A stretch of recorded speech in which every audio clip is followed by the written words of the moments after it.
Yes, thank you so much for being here. I am very proud to debut this program here with you. And of course, you are going to be the first group of people to give me feedback as well and tell me if you feel like this material is as significant, as important as I do. This is, of course, the year 2012, and so this program is called 2012 Raw Truth and the Secret Wisdom of Kukulkan. And I do want to thank some of my friends here in Charleston who have helped put all this together here. Linda Kladowski, her husband Shag, Tony, Dakota. Thank you guys. I really appreciate this. So, we could begin this program talking about a lot of huge, broad, sweeping galactic topics, like the Big Bang. And we'll get to that. We'll get around to the Big Bang. But I'm going to be blunt, and I'm going to be very honest and try to break this right down. The fact of the matter is, all I know is that I supposedly popped out of a vagina. And I'm not even sure about that. And I popped out of a vagina, and this is what I got. Here we are. I call it the big vagina theory. No, that's not true. Don't tell my mother that. She wouldn't like that. But isn't that kind of odd? We all just pop out, and then the rest of your life, you have all these people trying to explain to you what has happened for eons. What has happened for thousands of years, millions of years, billions of years. You can watch all these shows on TV about it. But we all just kind of came here, we popped in the same way. And it's perplexing because I wonder if we're being a little bit too presumptuous there. So let's start with this point that we all have in common. Appearing from the womb. Here we go. We have to become used to this experience. We are told that this is what is necessary for us to pay our taxes, keep our jobs, have a family, have the picket fence and all that, if that's your cup of tea. And it will get you by and you can survive. But what are you? Have you ever stopped, maybe after you've had a few martinis, and said, what is this?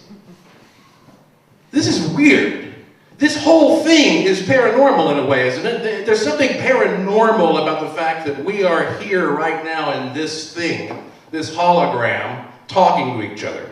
What are you? Well, if we look in detail at that, and I want to be very specific, if we look in detail, what are you? It's not that surprising that you are mainly water. Most of you know that. You're about 72% water. And we all know what water is. There's plenty of water all around the place here. And water's interesting. We need water to live because we're mainly water in that sense. You look at water under a microscope and the molecules do some funny things. But it doesn't talk to you. Doesn't tap dance. It doesn't seem to have the same conditions and properties that humans do, that consciousness do. So what is this thing? What is this thing about water and our connection through water to the rest of the world? Well, I tell you what, let's just negate the water. Let's remove the water. Because if I took you and placed you between my fingers, if I had a huge, mighty hand, and I squished all the water and all the empty space out of you, you would literally be the size of a pea that I could roll between my fingers. That's what you are. That's how much actual stuff is there. So why is it that this pea-sized amount of mass is attached to everything you know? All your awareness, all your memories, your consciences, all that. Why is all of this condensed into this tiny pinpoint?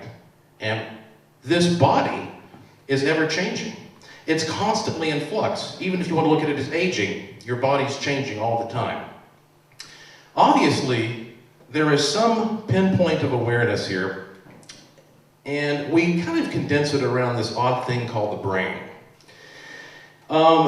You know, here's something that I find interesting about the brain in general. The brain, of course, is about the size of both of your hands put together as a fist. That's about how big your brain is.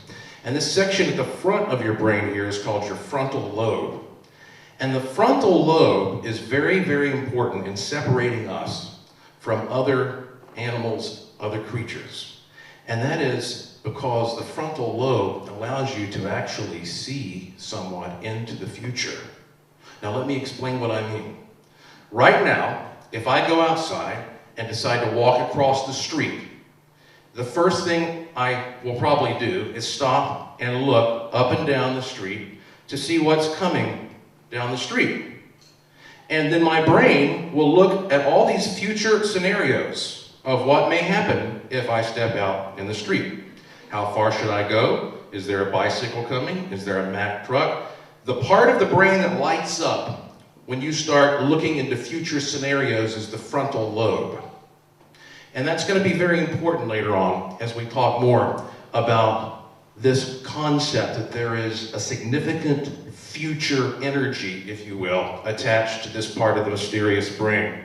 Since we don't know exactly why the brain is so important, let's look at some creatures that don't even have a brain. I read a children's book when I was 18 called The Lonely Amoeba. And it's about a sad little amoeba, and it's a fun story. But you know, amoebas, they don't have a brain. They don't have any eyeballs. They don't have a sense of humor. And yet they are intelligent. They're able to track down food. They're able to select the water, the formulas, the solutions that they want to thrive in. What is it that makes this blob conscious? What is it that fills this thin sack with this energy called life? Obviously, there is a connection that we can't see under a microscope. We're all familiar with the concept of the wormhole. Think of this point of awareness that you have as the wormhole brain. There is this little tiny part of you, this infinitesimally small speck, that somehow connects with all this information, this amazing flow of information that we cannot even really grasp. And that seems to be who you are and what you are. And it does channel itself somewhat through the brain. And if we think of the brain as just a conduit for this connection, then we have to ask ourselves, what is it about this connection that makes our bodies conglomerate around it? You go to school and you're told, well, your body is made up of atoms. And they might show you an illustration similar to this. This is a typical sort of cross-section, if you will, of what you're often taught an atom looks like. You have the nucleus there. You've got, of course, your protons. In the middle, next to the neutrons, you have little electrons that are swirling around it in concentric circles. That's what you're told. But that's not really accurate. These things, of course, they're traveling in three-dimensional loops, and they're not traveling in a nice, smooth line. It's actually shells of energy. And these shells of energy are actually clouds. So try to imagine this three-dimensionally. Okay, so an atom is this little cloud of particles that are kind of haphazardly bouncing around this point of awareness that I call the wormhole brain. And that loose cluster of matter and the circles that hold it together are mysterious to us. We don't know exactly why it's held together, why that we have this cluster of dense matter around us. And we also don't know exactly why it holds into these nice little orbits, but that's the way it seems to work. And that's why that your body actually doesn't just end with what you can see. It's not like a nice little line around us that cuts us off from everything. Your body actually has an energy field, which it stretches out, in some cases, 5 to 10 feet around you. You have this little cloud of particles that extends around you. It might be a mistake to think that we are first physical and we have an energy field. It might be that we have an energy field first, and then these physical particles kind of stick to it like iron filings to a magnet. And of course, people who can see the aura, they describe this. We'll talk a little bit later about seeing the aura as well. This is typically what a person who sees the aura says they can see. And I actually am able to see the aura to a certain extent. You can train yourself and improve your ability to see the aura. And you actually can see what we can measure with various devices, this cloudy field of energy extending all around you and interacting with everything that's all around you. This also is similar to some ghost photos that you may see. This is a ghost photo that was taken, I know the guy in the picture, taken in Asheville, North Carolina years ago at a house where I actually saw a ghost in the attic of the house. It was a life-changing experience for me. And these kinds of pictures of these wispy forms are often seen. Maybe we're seeing that energy form without the body. Well, all that said, if you consider that you have, on this small personal scale, these different energy fields that are sort of zooming around each other, it's really intriguing when you take that and you blow it up and you look at galaxies. You see that they look almost exactly the same. The little picture is the same as the big picture. So you are almost like a miniature little galaxy. And the cycles that you go through are very similar to the cycles that the universe goes through. In fact, the universe has weather, it has seasons, just like we have here on planet Earth. Ebbs and flows. And it moves at a pace that is sometimes difficult for us to comprehend, because science has done a great job of allowing us to understand how the world works for the past few hundred years. But that's not long enough to see all the big pictures. These cycles that all energy move through, they create waves. Now this is just basic information. Any of you who have a background in engineering, you know what I'm talking about. This is boring, you're like, yeah, okay, I understand. Everything is a wave, but here's what's especially intriguing about this. You may be familiar with this thing called cymatics. That basically if you take a speaker, an audio speaker, and you sprinkle sand on top of it, the particles in the sand particles there, they will actually adhere to the field. So, and this is an actual illustration of that there. This has been done many, many times over the years.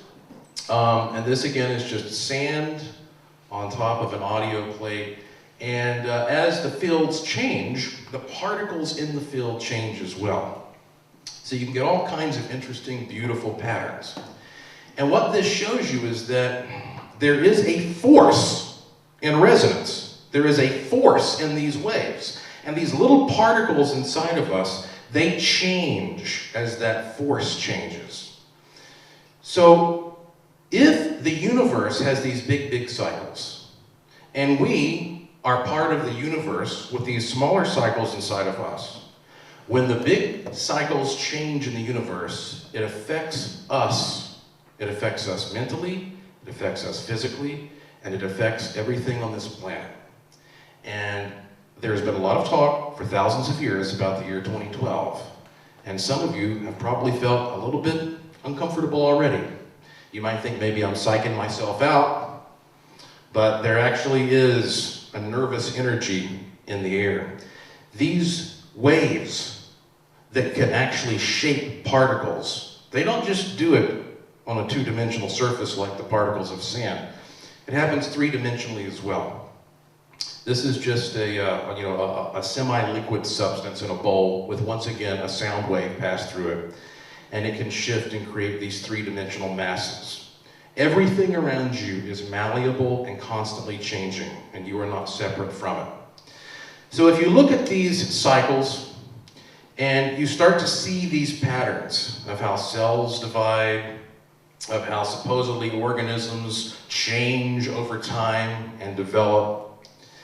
and you consider that an electromagnetic field is an electromagnetic field. We call it different things, however, based upon its frequency, which is basically how fast it's. So if I do this 5 times in a second, that's a 5 hertz field. If I do this 1,000 times in a second, that's a 1,000 hertz field.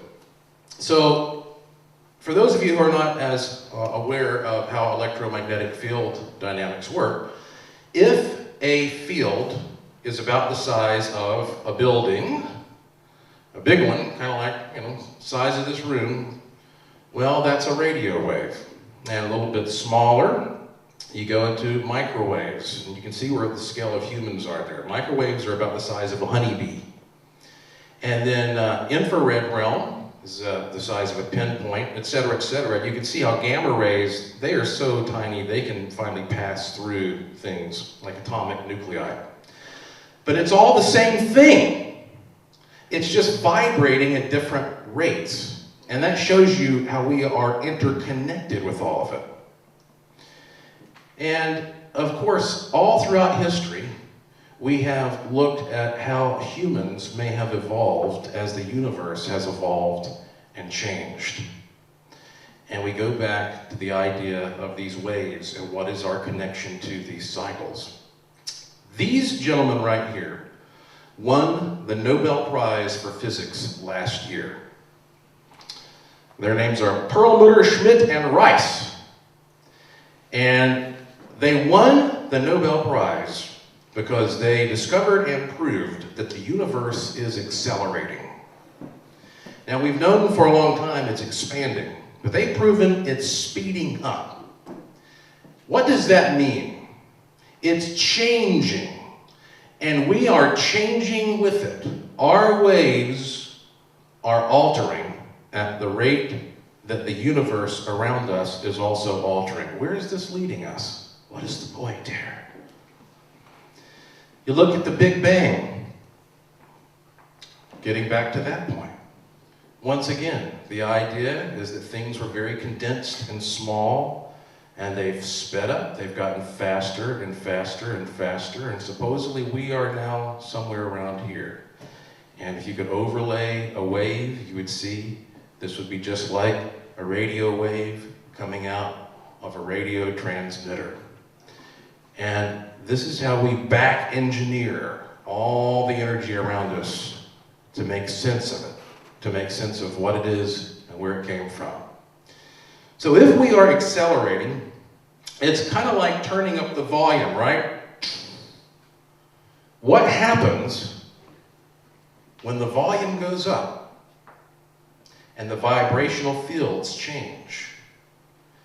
Well, what happens is that the particles in the field shift, just like those sand particles shifted. And as they shift over time, they go through what engineers call phases, in and out of phase. What that means is that sometimes 2 frequencies will line up, and sometimes 2 frequencies will not line up. Sometimes they kind of sort of line up. These are phases. Now, one thing is physical to another if they are both resonating within a similar frequency. So I can't go run through that wall right now because that wall is resonating at a frequency close enough to mine that there's a resistance there. But right now, we are being bombarded by radio waves because our frequency is so different from those, we slip right through each other, just like ghosts. However, a microwave happens to interact with our physical mass just enough to cause some friction, to heat it up. That's how you can heat up your burger in the microwave. So we know that the universe goes through these cycles where you, as a human, and everything around you is going in and out of phases with everything else in the universe.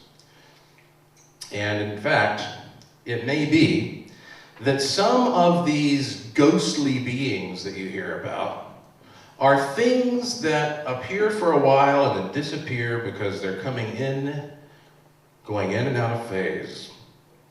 And if that's the case, that might explain why we can't quite understand them. We can't get a real handle on some of this paranormal, spiritual, phantasmal stuff. Maybe sometimes it's just right there outside the boundary of what's physical, and then it slips in and then it slips out. And sometimes our cameras can capture it, because cameras can be tuned to different frequencies that we cannot perceive. You hear about flaps, UFO flaps, when suddenly people are seeing UFOs all over the place for a week or a month, and then it stops. It begins suddenly and it ends suddenly.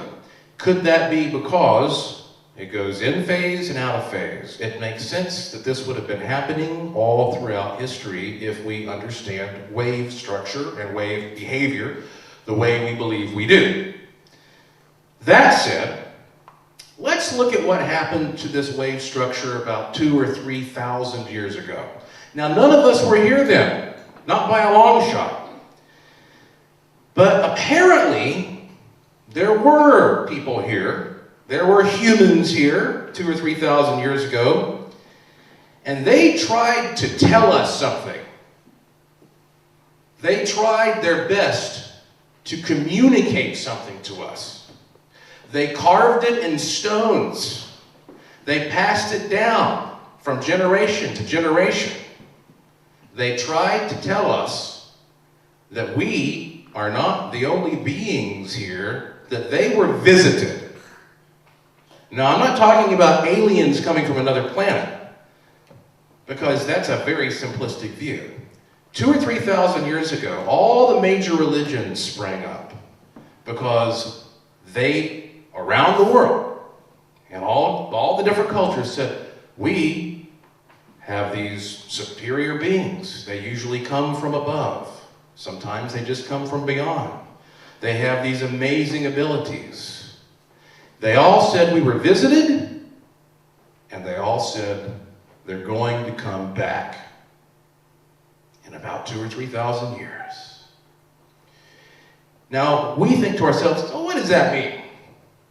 Does that mean that some aliens came down here 2,000 or 3,000 years ago, they partied for a while, they left, and now they're just going to come flying back down here again in December? Probably not that simple. Let's take a good look at what this means, because right now all this could be bull, right? You could be like, those people 2,000 or 3,000 years ago, they didn't know what they were talking about. They didn't know how a microwave worked.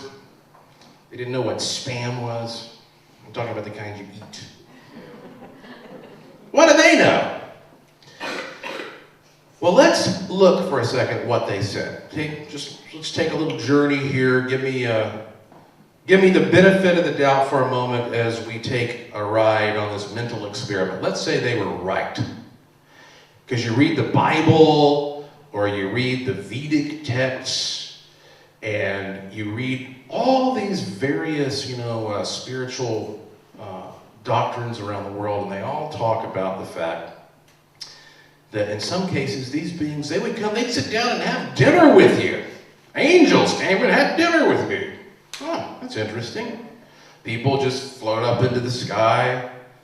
Objects hover. The dead come back to life. Let's just presume that there was a point 2,000 or 3,000 years ago when we actually did cross in phase with some of these beings that are usually out of phase. Maybe they're always here. They're always right around us, but we just can't interact as well. So that said, if we take the ancients at face value, let's obviously look at just one of those examples, the Mayan culture. Because let me tell you, I could stand here and talk to you for a week about one culture after another. But I'm going to tell you why I picked this one as a person who really, I've never cared about the Maya. Just didn't give a darn. Just never, I hear all kinds of crazy stories all the time. Why should I believe any of it's true? But 3 years ago, I said, okay, I'm going to see what the big deal is with the Maya. And I decided I was going to go down and check out some of the ruins. And I thought, I'm probably never going to discover anything. What am I going to discover down there that hasn't already been found? But I'm an open-minded guy. So let's look at this Mayan culture because it's relatively close by. The U.S. has existed over 230 years, about 236 years, I guess, something like that. The Mayan culture flourished for 2,250 years. Can you imagine that? And during that period of time, they were obsessed with time and space. They were so obsessed that when a child was born under certain signs, immediately that child was branded as a priest in some cases. And for the rest of that child's life, the child didn't have to learn how to hunt, didn't have to clean up after him or himself, didn't have to do anything normal because his job was to watch the sky and measure things and find out what the cycles were. Why were they so obsessed with that? They built these huge pyramids. And you know, it's interesting enough that there are pyramids all over the world, but I couldn't bear the fact that, like, we've got these pyramids that are relatively close by that I haven't seen. I gotta go down and visit these pyramids. They built these big pyramids as monuments to what's above, and to be able to go on top of that pyramid was a big, big deal. You were either gonna die, because you were gonna be sacrificed, or you were in control of the population. Now the Maya claimed that the reason they were able to dominate all these people was because they were in touch with these beings who appeared. And it may be that they were so obsessed and the people were so easy to control for fear of these beings because of, well, characters like this guy. This is just an illustration, nobody knows for sure. This is Kukulkan. Kukulkan was exceptional because there are all these stories about these various beings that came and appeared and manipulated the Maya in one way or another. But Kukulkan was different. They called him the feathered serpent who could come and go from the sky. What does that mean, feathered serpent? And they said that he was different than most of the visitors because he believed that we should be a peaceful race. He's a very Christ-like, ascended master type figure. He seemed to be a pretty good guy. He said, no, you don't have to sacrifice people. This is not doing any good. And he finally left and said, you know, you guys are not quite there yet. You're not quite ready to grasp what I have to teach you. But supposedly, he was going to come back on December 21st of 2012. You see, the Mayan calendar is so detailed, yet so complicated, because it's not a calendar that just goes linearly from left to right. It's cycles within cycles, wills within wills. The calendar began on the afternoon of August 11th, 3114 BC. Now that's weird, because that's a date that has absolutely nothing to do with the Mayan culture. We don't know why they chose that date. But they said it's going to end on December 21st, 2012 at 6:11 a.m. Eastern Time. Now they didn't say Eastern Time. It's actually 11:11 Universal Time. Now why should we care about that? It also happens that on that particular date, at that particular time, the bodies of our solar system are going to align for the first time in almost 26,000 years. And the Earth is going to perform a strange wobble. That sounds fun. Humans have never lived to see this happen. And maybe nothing will happen. Maybe absolutely nothing will happen. But what exactly did they say? Because you hear all these doomsdayers talking about, oh, the world's going to end and it's going to be hell and fire. But what exactly did they say? Well, if we start looking at the best translations, and we start looking at how their calendars were set up, and these cycles within cycles turning around that had to be lined up properly by all these priests, they make predictions One of the predictions that are found in the translations of the Maya was that bearded, white-skinned gods would arrive from across the sea on March 5th of 1519, and that the Maya would be doomed. Okay, how seriously would you have taken that if you lived back then? That was the date when Cortez and his conquistadors arrived in the New World. And it was doomed for the natives. Most of us know that. That's kind of chilling if that has been translated accurately. It's kind of spooky, and it makes you wonder, They could not have imagined exactly what that meant back then. They'd never seen, a horse. Think of that. Guys with metal on their bodies, with beards, riding this big creature. That's bizarre. They didn't see that one coming. So what did they actually say? You hear all this stuff about what did they actually say was going to happen? Well, I have spent the past 3 years looking through all the very best, most scholarly academic translations, and I finally have found the most solid, accurate translation for precisely what they said was going to happen. And here it is. This is from the Shalom Bilam of Tizimin. Quote, "In the final days of misfortune, the end of the world shall come. Then the God will come to visit his little ones. Perhaps afterlife will be the subject of his discourse. These valleys of the earth shall come to an end. There shall be no priests and no one who believes in his government without having doubts." End quote. That's all they said. Now, they actually said a lot more, but that's all we have, because the Spaniards burned about 98% of their texts.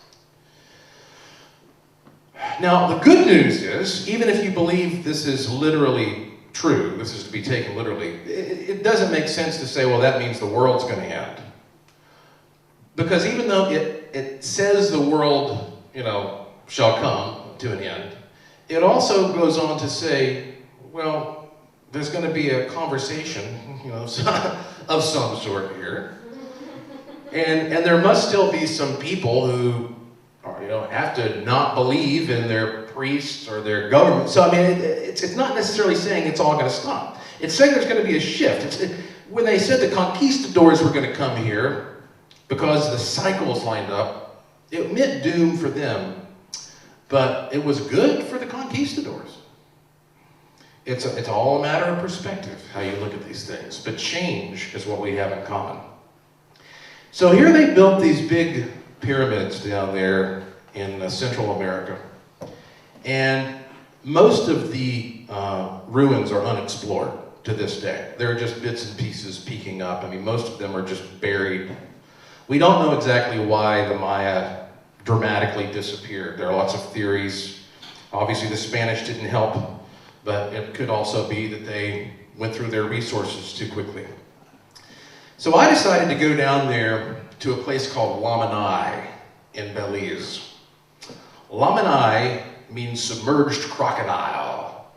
And Lamanai is the most secluded and remote of the ancient Mayan ruins. And for that reason, it was also the longest running and most successful.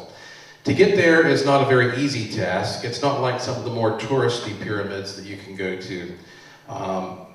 We took a ship down there and then had to take a bus ride way out into the middle of nowhere. And then we got on a boat and we went up this big, long, winding river with monkeys swinging everywhere. And finally you start to see these ruins peeking out of the green vegetation. So it was really neat to be able to climb up on top of them. Some pyramids around the world you can't climb up on top of today. And when you get up there, it's pretty amazing, because you realize when you're on top of one of these pyramids that there were people who lived there their entire lives and never saw that view. Because they didn't have hot air balloons. You could climb a tree and that was it. The highest point you could get was being on top of that pyramid And that was a new perspective of the world, because when you were up there, you could see the future, right? You could see what was coming. Are there storm fronts heading this way? Are there invaders heading this way? What's going on?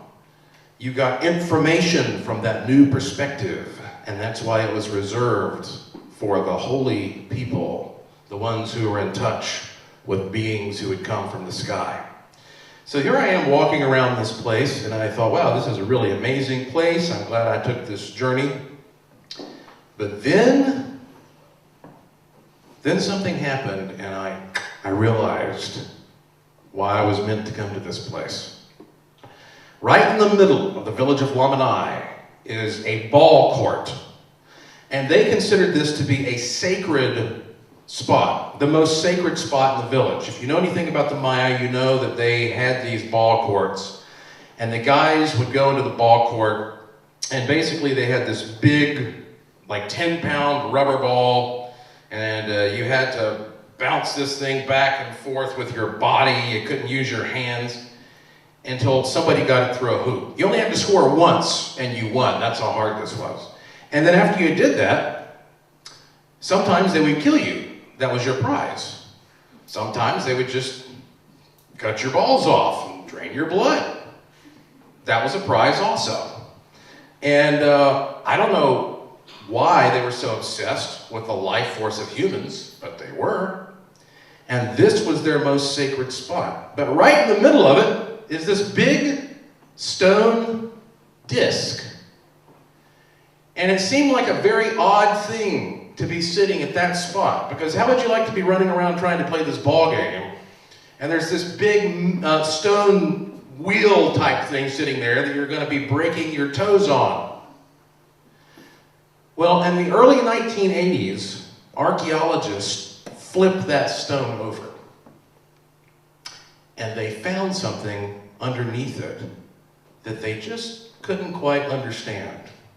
To this day, archaeologists say, we're not sure why that's there. It was a chamber that had liquid mercury in it. Now, why on earth was there liquid mercury underneath the center of the most sacred spot in the village of Lamanai? 131 grams, or 4.6 ounces of liquid mercury.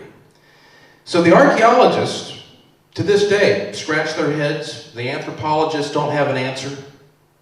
They can't explain this. But I saw it, and suddenly I put some pieces together. And that's because I just happen to be a guy who researches all this stuff, and I saw a connection. I realized that the pyramids in Egypt also have strange liquid mercury deposits in some of the tombs, in some of the pyramids. Nobody knows exactly why they're there. The pyramids in China, pyramids in various places around Asia, they also have a little pool with some liquid mercury in it. Why do all these pyramids have a little liquid mercury in there? Well, if you read some of the ancient texts, like the Vedic text from the Hindu, they talk about some specific technical details about their visitors. They had the same types of visitations that the Maya did, but they said that the craft that the visitors flew in, what they called vimanas, were powered by liquid mercury engines, what they called quicksilver. That this liquid mercury would whirl around in a wheel-like structure.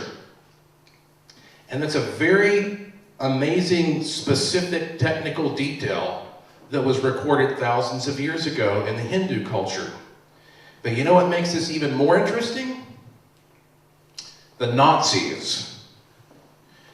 As any of you who are World War II scholars may know, the Nazis were obsessed with the occult because they didn't see the occult as being some meaningless superstition. They thought of the ancient works as being very admirable, and that maybe the mystic texts could be retranslated in the language of modern physics. And they actually went out all over the world and gathered up artifacts. And one of the places the Nazis were most interested in was Central and South America. In fact, this was in Time magazine. I remember it was Life magazine this was in, back in the 40s, showing some of the routes that the Nazis had been traveling and were planning to possibly try to invade the United States. And I know for a fact that some Nazis made it as far inland and up north as North Carolina. Because during World War II, there were some Nazis that went to Cuba and got fake passports and worked their way up into North Carolina and set up a transmitter booster on Bowcatcher Mountain so the Nazis in Berlin could send messages from Berlin to Asheville and Asheville down to these compounds in Central and South America, because Asheville are the highest mountains east of the Mississippi. The Nazis were finally arrested. And if any of you have ever been to the Grove Park Inn, Resort and Spa, amazingly enough, that's where they were kept captive until they were passed on to the proper authorities, because Grove Park at that time was not being used for commercial hotel purposes. So the Nazis, they were very, very well aware of the culture around the Mayan sites. And they were working on a device that is absolutely factual, as hard as this may be to believe, called the Glocke, or the bell. And if you have any doubt about the accuracy of the information that I'm about to tell you, there are many, many books that have the actual documents scanned in. Joseph P. Farrell has done some of the best. I've met Joseph P. Farrell in person. The Nazis were working on a technology called the bell. And they apparently had success based upon many of the reports that made it and have recently been published. The bell was a device that was metal and it was shaped like a bell. And inside of it were contained two counter-rotating cylinders full of a liquid mercury compound. And when these things were properly aligned, this device did two things that were weird. It seemed to lose weight. It had an anti-gravity floating property, and it produced this weird radiation that was detrimental to organic and living things.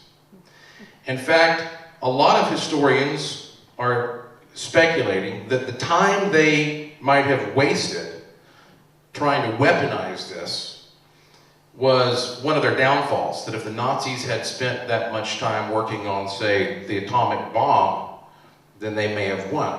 So it's kind of odd that they got sidetracked on this project, and it was a good thing for us.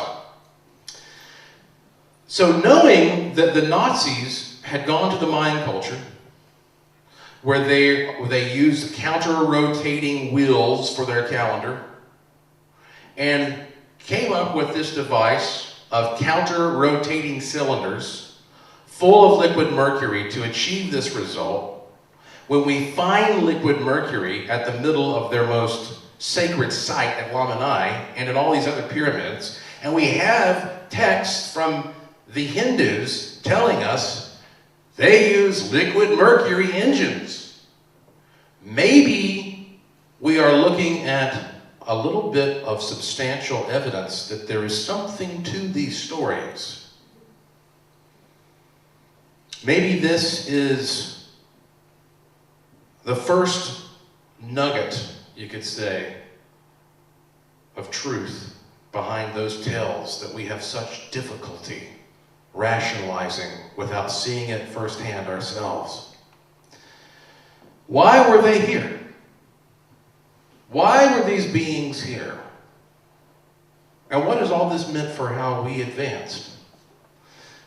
If you look at how society has evolved over the past 2,000 or 3,000 years, what is it that we have valued most, okay? We revolve around finances. and it becomes a big pyramid. It's that economic pyramid. That's how it's always been. You get the rich people at the top, and then, it spreads out into the workers. And that's how most of the ancient cultures also were organized. And we have always established our values around the world financially, up until just recently, on gold. Have you ever stopped and wondered why gold is so important? I spent years investigating this question. Why do people care so much about gold? You can't eat it. I've talked to people who deal with gold. I've talked to historians who know the whole history of gold. And I say, why do we value gold? And the number one answer is, well, it's pretty. There are a lot of things that are pretty. And there are things that are rarer than gold. Why did gold become the standard? Nobody had a good answer for that. But you know what? Gold blocks harmful infrared rays in outer space. We use it to this very day on astronaut uniforms. It's very useful when you're traveling through space. We use it on satellites. 1 ounce of gold can be hammered into 300 feet of foil, thin enough to be translucent, yet still intact. It's very, very, very solid, and it can be utilized in a variety of circumstances technologically. And you know what? We use gold a lot in technology in our electronics. We also use liquid mercury in our electronics. We use liquid mercury in our electrical circuits. We spin liquid mercury to create telescope mirrors for huge telescopes. And we don't know precisely why these visitors may have valued gold, but it may be that they set the standard. They came here and they wanted gold. Some scientists have said that gold flakes could actually be used to correct a hole in the ozone layer. And I'm not sure if that's true or not, but that's an interesting prospect. Maybe they had problems on their planet and they needed gold. But every culture talks about these people being enslaved to dig gold, gather more and more gold. It may be that the enslavement of humans thousands of years ago began with this need for us to be slaves for a certain period of time to gather gold for these beings. And in fact, you take artifacts like the Ark of the Covenant, described as being made from gold and having these incredible powers of levitation, the power to communicate with God, the power to strike people dead, the power to conquer enemies.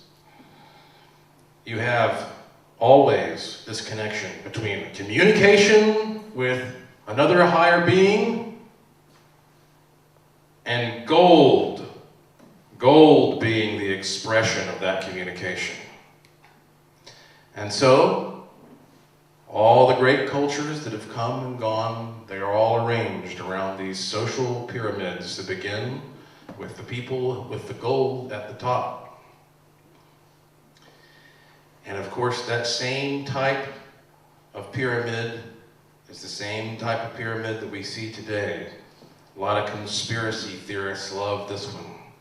Talking about the Illuminati and some of the, the creepy little cults and stuff. I don't know how accurate any of that is, but you see this pyramid structure over and over again. The elite folks at the top, and at the bottom, we have those of us who are probably not at the top. Probably not in this room. Maybe I'm wrong. And so every day, we are running around this planet, and we are working our asses off, and we're stressing out. And sometimes you stop and you say, why am I doing this exactly? Because it seems like I'm just I'm just spinning my wheels sometimes. Right now, you turn on the news. Everybody's poor. Whole world poor. Nobody's got any money. Where'd it go? Where did all the money go? Don't we make money? Money is not some kind of natural phenomenon. No, people come up with this thing called money. People place values. People sit down at computers and enter data. Where did all the money go? It just vanished. It's a mystery, but keep working. Your money's becoming less and less valuable, and things are getting more and more expensive, but we're all in this together. And so you feel like pulling your hair out sometimes, because this just doesn't make sense, does it?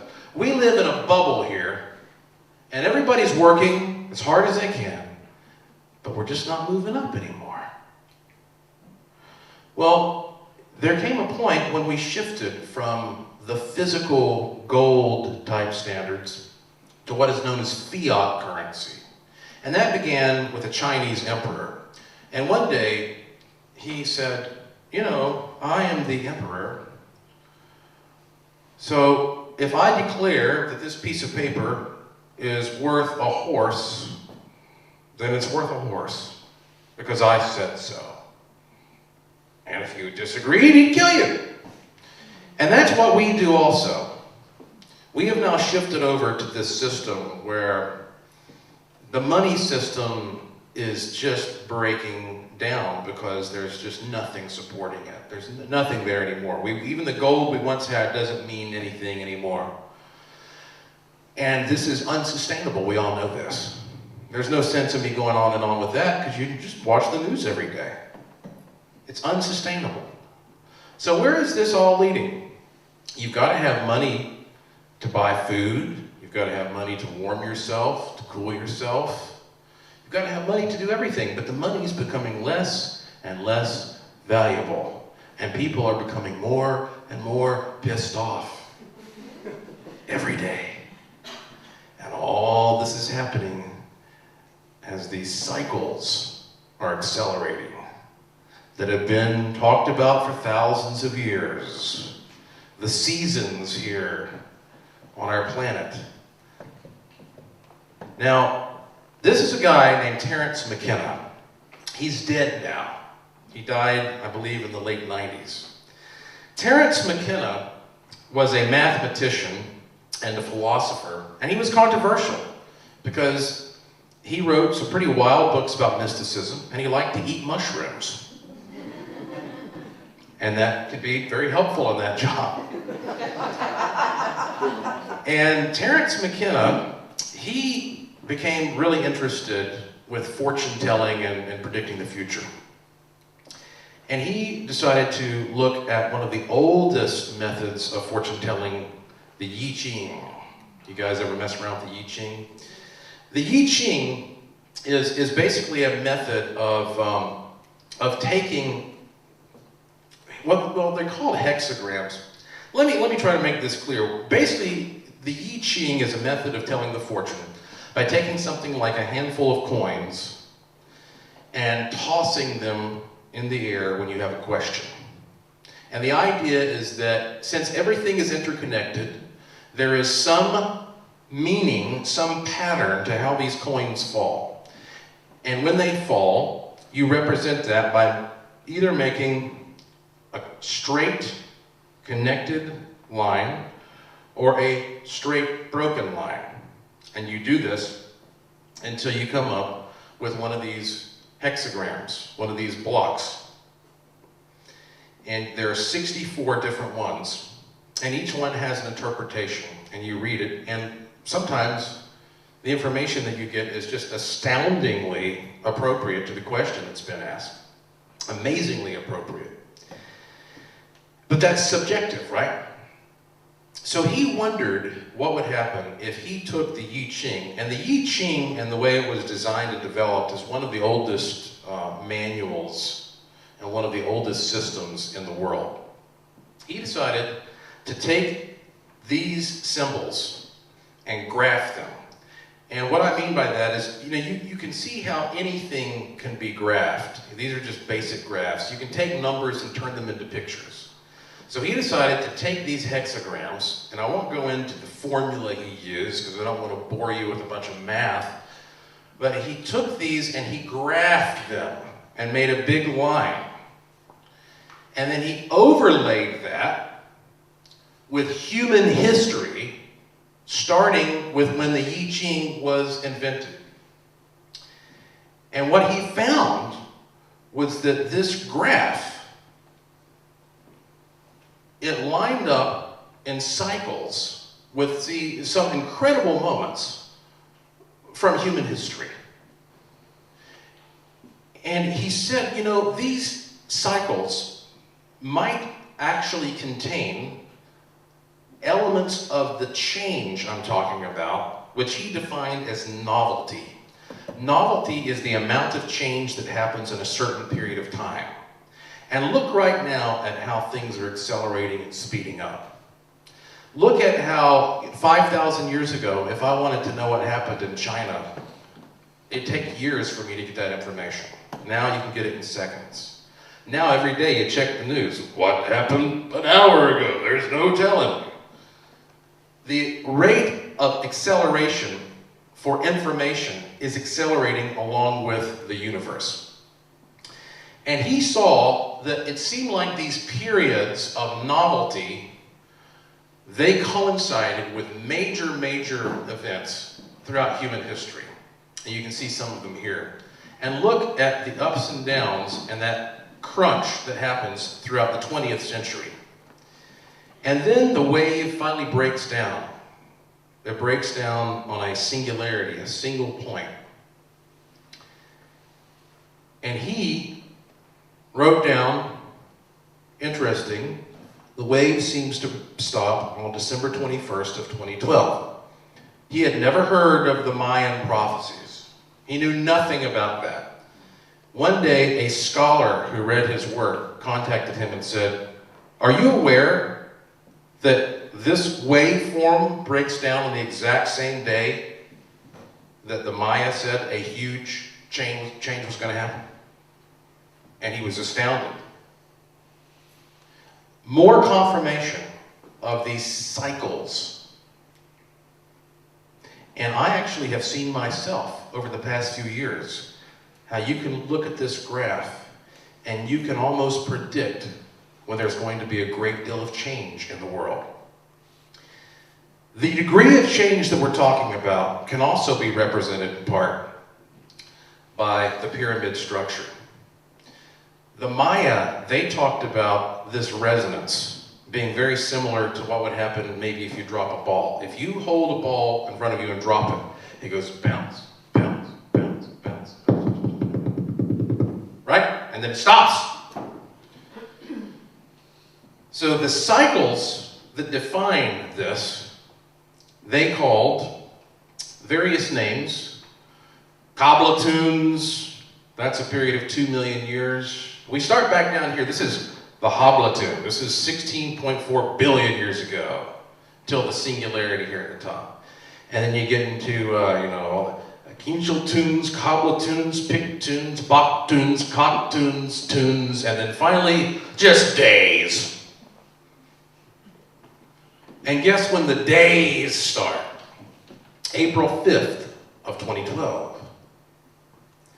And if time wave 0 is a correct analysis, and if the cycles that the Maya have discussed are accurate, and if we take the momentum that we see happening now in the politics and the finances and all the other strange phenomena that seems to be culminating, it means that as this resonance speeds up, there will be the same amount of change that took place in 16.4 billion years in that 260 days. As much change in the last half of the year as in the previous lifespan of the universe. And that same amount of change 18 times in the last day and 13 times in the very last second. It's unimaginable. If these cycles are right. Unimaginable, and yet We're going to take a little break, and then we're going to try to imagine what this means. We're going to try to speculate. We're going to try to take some risks and see what evidence we have for what might actually occur if all these cycles do finally accelerate to that crucial, critical point. How is that going to affect the world? Take about a 10-minute break, change tapes, go to the bathroom, have a cigarette, get some fresh air, and then we'll continue.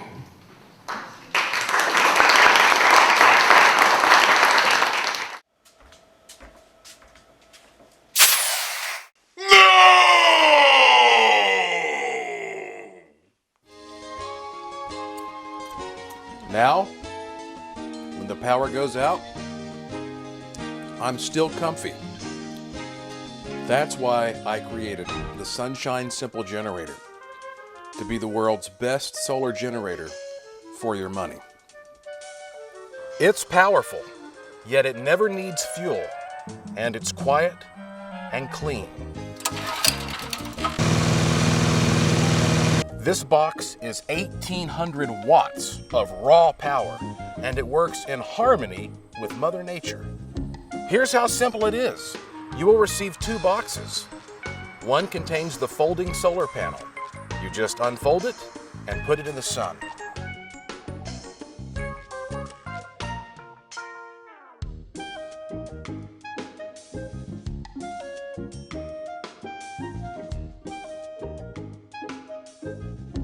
The other box has the generator. You just put it wherever you want. You plug the solar panel into the generator, and that's it. You're done. This box is now making free energy from dawn till dusk every day. See these outlets on the generator? They're just like the ones in your house, and they work the same. You can plug whatever you want into them. If you run an extension cord from the unit and use it with the power strip, you can put the power wherever you need it. This whole system is portable and weighs less than 100 pounds. How's that for simple? It's so light you can even toss it in your car in case you have to evacuate in an emergency. You can use the Sunshine Simple Generator only in emergencies, or use it every single day to lower your power bill. The website shows you how long various household items will run on a single charge. And remember, it's charging every day. I wanted the ultimate generator. I looked far and wide, but I could not find it. That's why my team and I had to build it. This is the Sunshine Simple Generator. And once you buy it, you'll never have to worry about being in the dark again. So probably just saying it's unimaginable is a good way to just end. Just drop the mic. Why should I even continue? It's unimaginable. But we are going to try to speculate. And again, it's risky to talk about these things. I'm not some doomsdayer. But you know how I was talking about this ability humans have to predict the future in a very pragmatic, realistic way, as simple as crossing the street requires you to look into numerous possible future scenarios. Now, there's nothing necessarily psychic about that. It is making a calculated guess based upon the evidence, based upon your experience, and what you think the likely options may be. And that's what I've tried to do here.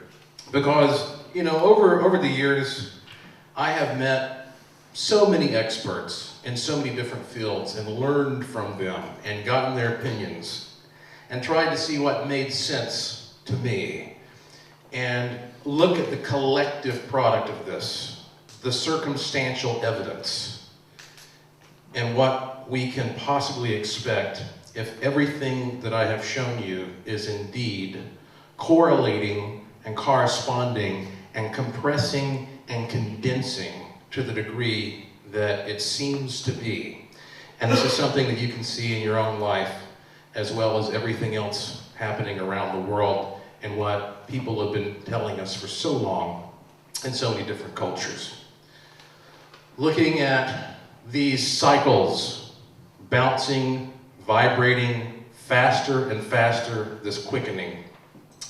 And I will tell you that this is a great book if you want to really sit down and get into a lot of the nitty-gritty details about, you know, the Mayan culture and how to translate some of the material that I'm having to kind of breeze over in order to, you know, get through a program with so much information. A lot of people are talking about this concept of the singularity. Mathematicians are talking about it, theologians are talking about it, sociologists are talking about it, economists are talking about it. I mean, everybody from various different viewpoints are saying, we are reaching a point where something's going to change. What is it going to be? So again, if we look at these cycles that the universe naturally goes through, it's not something that we should necessarily fear. Because the good thing about change is that when everybody you know is pissed off about something, then they ought to be happy that something's going to change. It doesn't matter if you're talking to a Republican or a Democrat or a Libertarian or somebody who's independent or an atheist or a Christian or a Buddhist. Everybody seems to be a little unhappy with the way things are flowing. And so if there is any chance of improvement, the prerequisite is change. Things have to evolve. Things have to advance. And that requires a breakdown. Now, if this time wave that I told you about is an accurate illustration of these events, and we look at this compared to just a standard wave form, getting back to what we know about how waves are composed. If indeed we are reaching a singularity, a point where the information is just speeding up and it is condensing and it's heading to this finite moment, a lot of people look at that moment right here and they say, that's going to be the end. That's going to be the big crunch. It's going to be the end of the world. Everything's going to just stop or whatever. But that, fortunately, just doesn't make sense. That is looking only at one part of the wave. The part of the wave that has been occurring for thousands of years. What's going to happen is that the wave is going to continue. But when it passes this point, it's now going to be doing the inverse. So it doesn't stop. Again, let's say we have a basement here below us. Maybe we do. And I'm holding a tennis ball, and I drop it. From my point of view, standing up here, we hear it go bounce, bounce, bounce, bounce, bounce, and then it stops. But if you're down below, the vibrations continue. They've been transferred through to the other side. And so I believe, much to the contrary of all these doomsayers, that it's not just going to end, but it's going to cross over into this threshold where things are going to manifest in a very different and good way. Because look at the past 100 years. The past 100 years have been wrought with violence and hatred and warfare. We are very, very, very lucky that we live here in the United States. We take that for granted easily every single day. But if you look at the big picture and you look at how people live around the world, we are all rich and we are all fortunate right here. Now, there are plenty of things that can be improved, and it's up to us to improve them. But some of the big change, you know, we might talk about, a doom and gloom and Armageddon. I guarantee you there are people in the Middle East who believe it's already here from what they're seeing, you know. From their point of view, there are starving people and they are seeing the seventh seal opened and, you know, the horsemen of the apocalypse riding. So we have to look at that big picture now because we can. Because we have the technology to see what's happening around the world that we didn't have to the same degree 100 or 200 or 1,000 years ago. So, if we believe that all life is related, and everything we've learned about genetics indicates that you are related to your dog, you're related to a mosquito. We are all related as biological organisms. And we think of ourselves as being a part of one of these waveforms of life whereby cells divide and multiply and form various creatures. It's important for you to understand there is nothing that has ever been documented that indicates life can only exist on this level that we consider physical. It's a very egotistical and closed-minded and arrogant notion that if it's not like us, it doesn't exist. And so, there may be an indication that as these cycles shift, that we are becoming more aware of other dimensions, and things in other dimensions are becoming more aware of us. I don't know if you realize this. Here it is, the end of January in the year 2012. Already, UFO sightings have been up 50%, 50% at least. They are skyrocketing all over the world. And you know, I host a radio program, and right around December 21st of 2011, people who knew absolutely nothing about any of this material that I'm sharing with you started sending me reports about seeing UFOs and hearing weird noises and seeing strange lights in the sky. It is really increasing at a dramatic level. And there are videos like this one that are appearing. These weird things that are descending. This is in Japan. It kind of looks like a feathered serpent or something like that. Feathered serpent drifting down from the sky. Now, it's hard to analyze videos nowadays because there's so many hoaxes out there. But one of my favorite interdimensional beings is Mothman.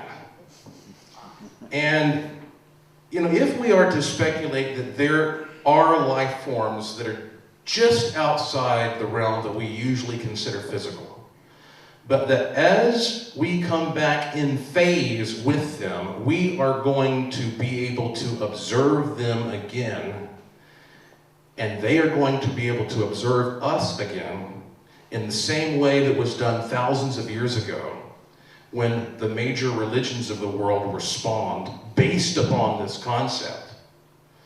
Then we have to look at the real world reports that are coming in about people seeing more and more strange stuff. The Mothman story is intriguing. This is a statue in Point Pleasant, West Virginia. Mothman was a being that was spotted flying around in the 1960s in Point Pleasant.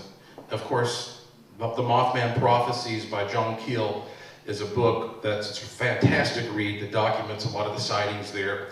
A movie was made based upon the book. And Mothman was seen for months flying around until finally the Silver Bridge collapsed. And 40-some people died close to Christmas Eve. And after the bridge collapsed, nobody saw Mothman again. And it may be that Mothman didn't fly in as this winged creature, as so many people describe him. And that's what he's really supposed to look like from the eyewitness reports. He looks like some kind of, I don't know, what is that? It's a monster. It's a monster! Yeah, that's what he looks like, supposedly, from the eyewitness accounts. Not so much like a dude with wings, even though we have plenty of stories about those as well. It may not be that Mothman appeared and freaked everybody out, and then he went and tore a bridge down. Like some, Godzilla. It may be that there was a change that was occurring one of these miniature cycles within this larger cycle that we're going through, when there was a buildup of energy in a particular place, and that buildup of energy gave us a glimpse of this being until that energy discharged itself and expressed itself physically with this tragedy. It's kind of like how a capacitor works. A capacitor is a very simple device that stores up electric charge to a critical point, and then boom, it discharges. I have a Van de Graaff machine, which is one of these little electrostatic devices with a big silver dome on the top that makes your hair stand on end. And when you run this thing and you just sit back and watch it in the middle of a room, you'll hear it sitting there building up a charge. It builds and builds and builds and builds, and then finally goes bang! And there's a big electrical discharge. Well, as that tension builds, the waves change, and how we perceive things change, and what is to be perceived changes. And now, Mothman is being seen again. This might be the only photograph ever actually taken of Mothman. It was taken in Chicago last fall. A guy saw some young ladies on the street, and they were looking at something in the sky, and he thought they were making fun of that Indian there. Because apparently, if you look at that Indian from a certain point of view, he's a very well-endowed Indian. So he thought that's what they were looking at. But then he looked up and took this picture, and you see there's something in the sky there, and we look at it more closely. Now that looks a lot like that, doesn't it? Mothman has been seen numerous times in Alaska just over the past couple months. And Mothman was not only seen this one time recently in Chicago, there was another account when a young lady was at her apartment with some friends and they heard her scream, and they looked over and saw this thing looking in the window with the big blazing red eyes, scaring the bejesus out of everybody until he flew off. When these changes occur, when these incredible shifts are about to happen on our planet, beforehand you go back and you look, and there are so many reports that came in of strange creatures seen flying around, of weird lights in the sky, of these odd bangs and hums and noises, almost like the groaning of the earth itself. And then terrible things happen. It was documented before the tsunami. You should see the rash of reports that came in before the earthquake and tsunami in Japan. And those people still are far from recovering. When these big changes occur, people are going to be desperate. When they see unbelievable destruction and change occur, then they're going to realize they need to be open-minded just so they can gain hope, just so that they can try to make sense of this. The Carrington event was something that occurred on September 1st, 1859 at 11:18 a.m.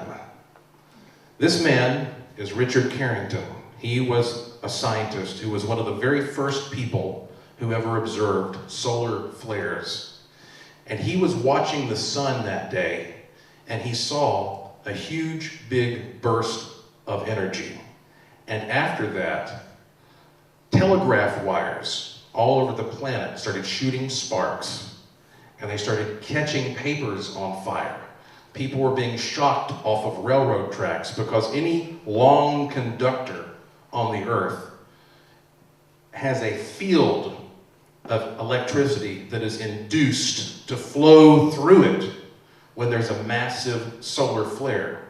We just had a big solar flare days ago, almost an X-class flare. And you know, NASA has been telling us for years that 2012 was going to be a big peak in the solar flare cycle. Now imagine in the 1800s when that solar flare occurred that was powerful enough to make railroad tracks and telegraph wires shoot sparks. Imagine if something like that happened now when we are so dependent on these delicate little electronics. What would that do to our systems, to our grids, if there is a massive solar flare? The Earth could fit inside the sun over 1 million times. That's how huge that is. In 1962, the US military conducted an experiment called Starfish Prime. They went over the Pacific Ocean and they detonated an atomic bomb 200 miles above the Pacific. They wanted to observe the effects. What they did not anticipate was the electromagnetic pulse created by that explosion, not to mention any of the radioactive material. The electromagnetic pulse, 1,000 miles away in Hawaii, destroyed 300 streetlights, fused power lines, took out TVs, phones, radios, and alarms. That's in 1962. Now you may think, well, if there's a big solar flare that blasts us, how do I protect my cell phone? That's usually what people say. How do I keep my cell phone working? Well, the thing is, even if there's not a blast that's big enough to wipe out your electronics in your house, there doesn't have to be. Everything is an interconnected grid now. All it takes is one power center to go down and it knocks out power for millions of people. This happens from time to time anyway in blackouts because some technician goes into some facility somewhere and puts a wire in the wrong place, and now they have to get the power back up for millions of people. It just takes one area to be affected for that chain reaction to affect everyone else. So if we have enough of these solar flares that knock out our delicate computer control systems, then it doesn't matter if your cell phone works fine. You're not going to have a signal for that cell phone. You're not going to have the basic infrastructure there for your electronics in your home to mean anything. Now, this will happen eventually. It is a certainty that this will happen because it has been happening all along. But we have never been more fragile than we are now. And we are becoming more and more fragile every day because that's what we demand. We love having tiny little circuits that can do all kinds of things for us. So, imagine if this year simply is the year when the solar cycles start kicking up. What does that mean for us? What does it mean as these waves start to move through and changes occur, and at the same time, people are seeing things in the sky that they can't explain? They're going to start freaking out, is what they're going to do. And they're going to resort back to a tribal mentality, and they're going to start trying to interpret the cause and effect relationship between the hardship in their lives and these things they're seeing in the sky and things they're seeing coming from the earth. That's what people have always done. Always. And that's what they will continue to do. And it will become a very strange, confusing scenario for most people. Who knows the extent of what will happen? But we do know there is a breakdown of the current system that's taking place. And we do know that when that happens, people are going to be desperate. Now, there's going to be a period of time when if that happens, you can't do anything about it, but try to just get through it. And you know what? You should be prepared to do that anyway. Because let's say that everything we talk about here is just a bunch of bunk. None of it happens. Everything gets all better. The new president comes in or whatever. Yeah, right. This is beyond what humans can solve. This is a natural cycle. Things are changing. And the best thing you can do is prepare yourself for dealing with that change. And as this changes, you are going to change as well. And that change has already begun. And we look back to the Hindus, who are so detailed and meticulous in writing about how those vimanas worked with the liquid mercury. And they are one of the many cultures that has talked about the opening of the third eye. That there's literally a spot right here that's going to allow you to begin to observe more, right where that frontal lobe is. Now, whether or not you believe in evolution, and to me, I'll just tell you, to me, evolution is a fact. If you have a different opinion, then so be it. But we can watch evolution occurring before us all the time. That's why we have to come up with new vaccines every year or two for a virus or for various illnesses, because there's an evolution there among the microorganisms. We see this happening. Things change. That's all that means. If at one point in time there was a blob, a cell like that amoeba, and then over time it has multiplied and divided, and these are the means by which this thing called God works, and all of these cellular divisions take place, and it eventually builds by natural selection into a human without any contamination. And who knows, there's some who believe the visitors in the past, they dabbled with us a little bit. I have no problem believing that. We're very different from everything else on this planet. I mean, really, really different. If you ever really stopped and, man, humans are super different than everything. Imagine at one point in time, if we were evolving, there may have been a point in time where apparently we just didn't have eyeballs. What was it like to be the first guy to grow an eyeball? The first person to get the nose? The first person to get, an ear and then another ear? Wouldn't that be weird?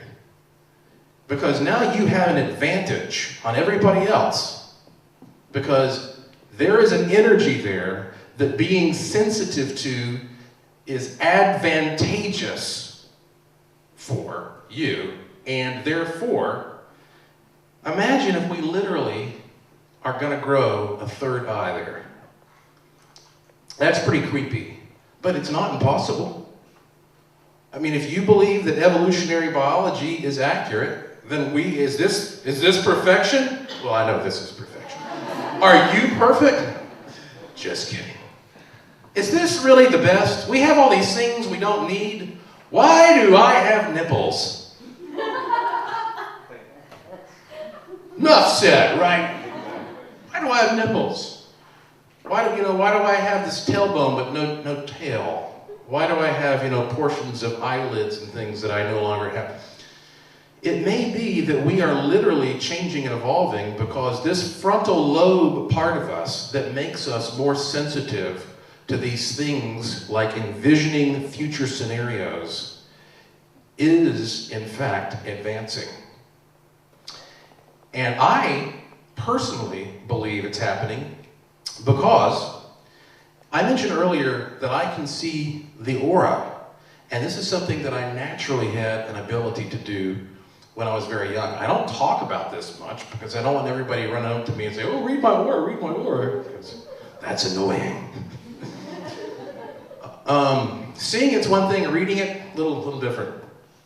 But I know for a fact, one of the ways you can train and to help yourself see the aura is to first off, take a deep breath, relax. You want to tilt your head down a little bit, close your eyes, and take the index finger of your dominant hand and kind of twirl it a little bit here on that spot until you can start to feel your finger without actually touching yourself physically. It's almost like you can feel your finger dabbling in that little energy field around your head. And then you open your eyes and you let them go out of focus and you pretend that you're seeing with this part of your head. And if you continue doing that, suddenly you'll begin to see this cloud of colors. And this is a skill that you can practice, and that's what I did over the years. I practiced and practiced, and there are all kinds of techniques to help you do this until you eventually get to where you can see this relatively easily. Sometimes I wear different colored glasses because it helps me when I'm doing that type of work. And I've also noticed that as a paranormal investigator, for years, I investigated places all over the country, and I never saw a ghost. And I thought, maybe I'm just never going to see a ghost. Maybe some people can see ghosts, and I'm just not one of them. But then I finally realized, I'm spending all my time looking at meters, looking at needles and gauges and readouts. And when I just stopped doing that and just sat back a little bit more and just relaxed and just looked around, I realized that sometimes at these places that are supposed to be haunted, I could see these forms that I can't see with these two eyes. But I could see them right here. Now this is a personal, subjective experience I'm giving you. But there are many, many people who would tell you something similar. We might actually be poised right now for this third eye to open. Now the degree to which that happens, I do not know. But it may be that as the third eye opens, we are going to begin seeing these things around us more and more. And some of you have an advantage already. Some of you are genetically prone to it. And some of you are just opening your minds to it. And that's the very first step, is to open your mind to it, because you can ignore things all you want. But if you start looking for them, eventually, if you're using the right techniques, you may see them. And so, as the world changes, and these cycles change, and there is some decay, so there could be new growth, and we start to observe things around us that look similar to this, and we start to be aware of a world that we were not aware of before, this could revolutionize everything about how we feel. Because I've often said, there is an invisible world all around us that's always been there, that you would never know is there, you'd never see it, you'd never touch it, unless you have a microscope. People lived on this planet thousands of years, having no idea there were little microorganisms everywhere. And it took something as simple as a piece of glass, polished exactly the right way, put in the precise arrangement, around 300 years ago, and suddenly, voila. Now we understand why people get sick. Now we understand why things ferment. Now we understand why that things decompose the way they do. As we advance, we become aware of more and more realms of life around us, and that's something that surely is going to happen. And these are just, some basic clips of the types of things that people see with their naked eyes. This is a video clip that my team and I captured at a haunted castle in Asheville. Look at how the camera adjusts as this sphere of energy swoops by. Now, I'm not going to do a ghost program here, so I won't go into what we're looking at here. But there are forms of energy that are moving around us. And sometimes these cameras give us the ability to capture them. These cameras that can see what is usually invisible, that see into the infrared, or see things that are usually oscillating at a rate too fast for our eyes to perceive. This is the sort of thing that we are probably going to start seeing much, much, much more of over the coming years. This is one of my favorite photos. It's a photo from the White House when renovations were being done there in the 1950s. And there is what looks like a translucent man standing in the back of the construction scene. Let me show you that one again. Here are some dudes standing there who are sharply focused compared to this guy. This is not a blur. This is not like you would get if some guy was running through when the picture was being taken. He's distinct, but he's just translucent. People around the world are seeing flying humanoids. There have been cases where 200 people at once in Mexico City have looked up and seen flying humanoids and videotaping them. But what do you do about it, right? They're seeing it, but nobody can tell them what it is. It looks like, in some cases, Superman's flying around up there, or Dr. Doom. And sometimes you see these things and like, well, that's just gotta be something fake, because we think a ghost is supposed to be some wispy, translucent, Casper-looking thing. But no, these people, thousands of years ago, they interacted with these beings. They became physical. The beings became physical when we were in phase with them. But we go in and out of phase. These are some pictures from South Carolina, Lancaster, South Carolina. A woman has a farm down there, and she says that there are these strange beings that look like monsters or dinosaurs or pterodactyls that are flying around her farm at night. And nobody believed her, so she went out and started taking pictures of these. Look at that. It really does have a pterodactyl dinosaur type appearance. You might even think of this as being a neck and an eyeball, and there's a little tongue or something, I don't know. Winged beings, strange creatures from beyond that we're coming in phase with again. Edwin Abbott was an English scholar who wrote a great book in 1884 called Flatland, in which he said, if you want to understand dimensions, imagine how we as three-dimensional creatures would appear to beings that live in a two-dimensional world. Now again, use your imagination a little bit. There are some great animations you can look at online that will help you envision this. If we were sitting here, and we're standing here, and we were looking down on a two-dimensional world of beings that are sliding around, they don't see me up here because they have no concept of up. So if I say, hey, flatland creatures, how are you? They're going to say, did you hear a voice? I heard a voice. What the hell is that? If I decide to reach down into flatland, they're only going to be able to perceive my hand one slice at a time as my hand passes into their dimension.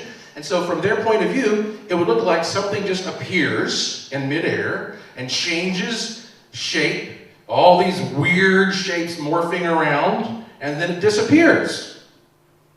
These are the types of descriptions that people give when they encounter these other beings. They can't explain where the thing just appeared. I'm hearing a noise and something was there and then it was gone. And yet all the smartest mathematicians and cosmologists and physicists are telling us, oh yeah, there are at least 11 dimensions. We've got all the paperwork. This is not some crazy theory. They can justify the fact that there are multiple dimensions, and we know that these dimensions change. They wobble and warp. One of the things that I'm best known for is research that my team and I have done for the past 20 years on the Brown Mountain Lights in western North Carolina. These are mysterious spheres of illumination that appear on and around this ridge at night in the middle of the Pisgah National Forest. In fact, there's a big symposium about this coming up on February the 11th. And my team and I were the first to really document them properly. We camped out there for many, many years, and we took images like this, and we overlaid it with stills from the mountain, and we camped out there. We took all kinds of measurements. It's a very, very long story. But we finally found enough information about Brown Mountain in order to create a similar phenomenon on a miniature scale in the laboratory. We created plasmas like this. Now, not to get too technical here, but this is a chamber we created, and this is an electrode, and this is an electrode, and then we had an array of third electrodes on the side that we were playing with so that these fields would interact and intersect at different frequencies. And when we got the right frequency, boom, we got this floating, glowing ball. It's not really a ball, it's kind of a blob that was hovering between them all.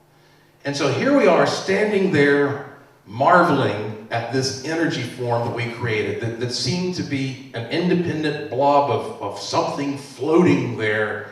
And we were very excited. And one of the guys who was with us was a NASA Hall of Fame engineer named Charles Yost. And he always was very interested in flying saucers. And he made some kind of comment about whether or not this may have a connection to how some flying saucers are observed. And we started talking about that and looking at it, and something astounding happened. That blob transformed into a saucer.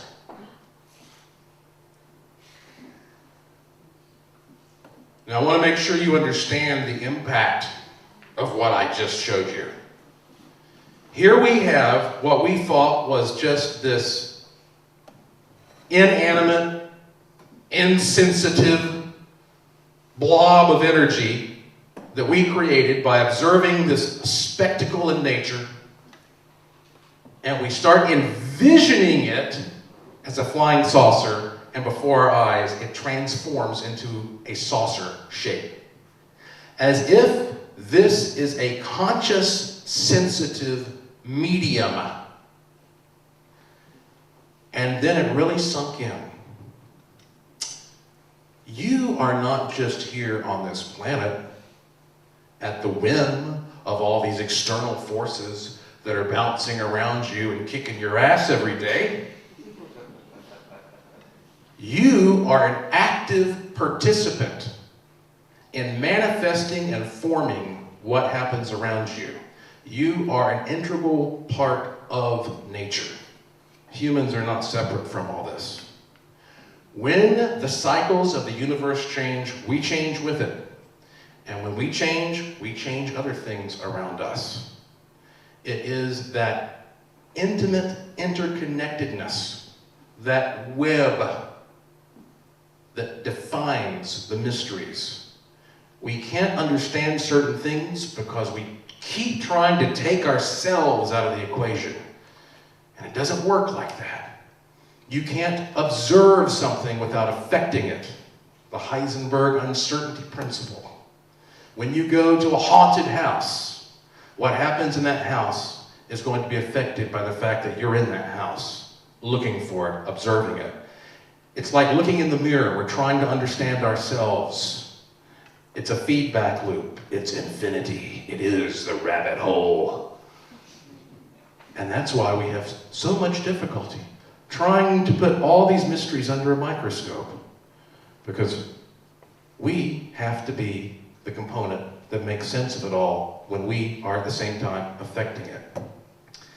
You know, if you take a tuning fork and you strike it, and ooh, look, a tuning fork. It makes this nice little resonant sound.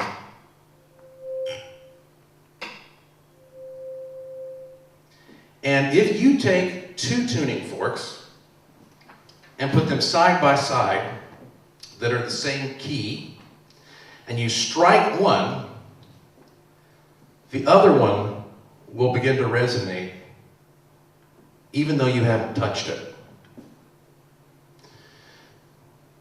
If you can strike a tuning fork and put it next to a second tuning fork, and it begins to resonate as well, it shows you the interconnectedness and how frequencies can be transmitted. How that we can literally transmit our influence to others and other things around us. You know how powerful your heart is? Your heart is an electrodynamic machine. It's pumping an electrical field around your body right now. human body produces several watts of power and carries thousands of volts in electrostatic charge. Now you're a human, and I'm a human. We have that much in common.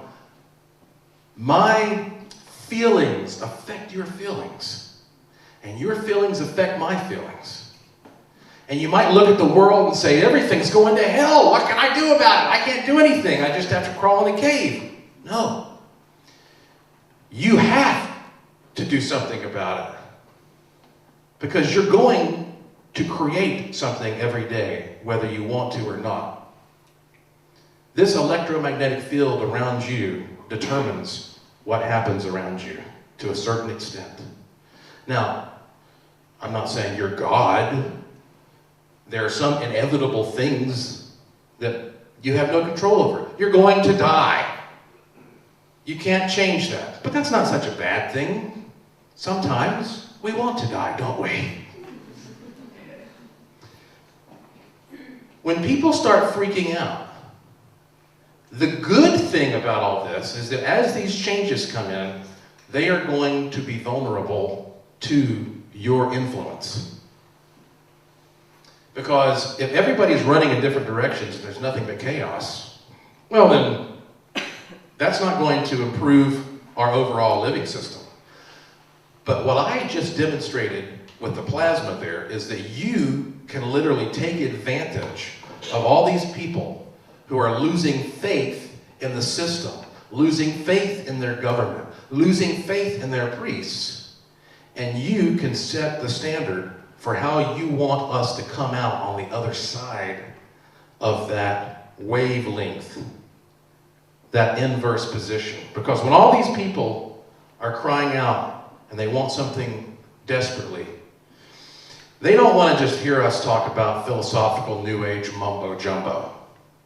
They're going to want to know what are some practical keys for how we can get our society improved and back on track. The founders of this country did the best job they could, and they did a fantastic job. But even they could not live up to their ideals. Even they knew it was wrong to have slaves, but they just couldn't give it up. And look where that led. Look at the misery that that caused in this country that began right here in Charleston. And regardless of what the Civil War was all about, it was a period of change. And I don't think anybody came out of that with a clear conscience, but there was change. And we have to take what the founders of this country were trying to do, a country that was supposed to be based upon freedom. And we have to think about what has gone wrong here. Because right now, the politics and the economics are affecting the way you live, the way I live, and none of us like it. And none of us knows what to do about it. But we're going to have an opportunity to be ambassadors and to put ideas in people's heads so that we might come out better on the other side of this. And so here's my opinion on some very practical things that I think can be done. Again, just my opinion. But I'm very fortunate that I live in a country where I can get up here and tell you about it. And not have my head cut off. Because you can't do that in some places. This is a map of the world, and the green countries are what we consider the free countries, where people are able to do what I do, to get on the radio and talk about what I want to stand here and tell you what I want to go out and protest. The purple countries are not free. And then there are countries that are kind of in between in the yellow.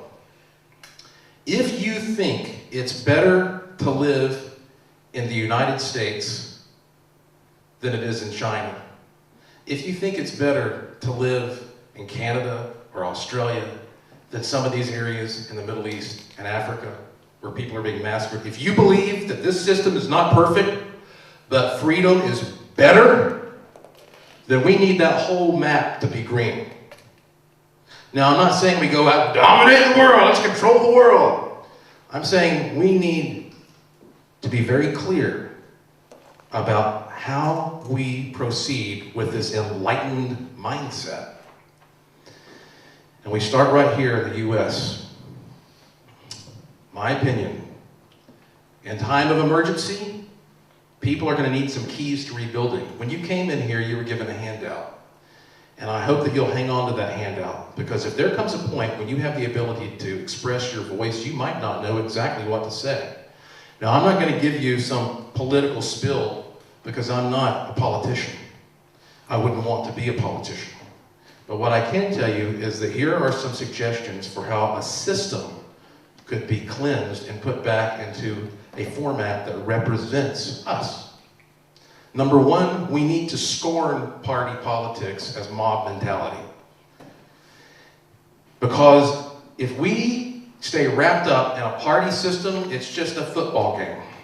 People get together and they're cheering and they're, and that's what politics is boiled down to, a football game. And nothing gets done. Our founders didn't want there to be a party system, even as it was being formed. We should scorn party politics as mob mentality, in my opinion. Batteries are getting ready to go out on the camera. On what? On the camera. Oh. That's okay. Nobody needs to know this. I was figuring I'd stop you before you get into the rest of it. Shag, you're recording, right? Well, I tell you what, it'll take you 1 second. Just pop a battery off and put another one on. Election process. No private funding of elections, or as I call it, bribery. It's pretty bad when the candidates themselves say, I'm losing because this guy's running more commercials than me. Now, what kind of system is that? This guy is running more commercials and that's why I'm losing. That's not how it was meant to be. It's not about marketing and publicizing. There should be a system that is an equal system. If public funds should be used for any one thing, let's at least use it to create an equal system. Every single county has their presidential nominee or whatever, and then every state does. You got 50 people, and then you narrow it down, and you narrow it down, and it doesn't matter who has the biggest budget, because there's no way you're going to get somebody representing you the way they're going to represent the guy who put, $1 million in their pocket.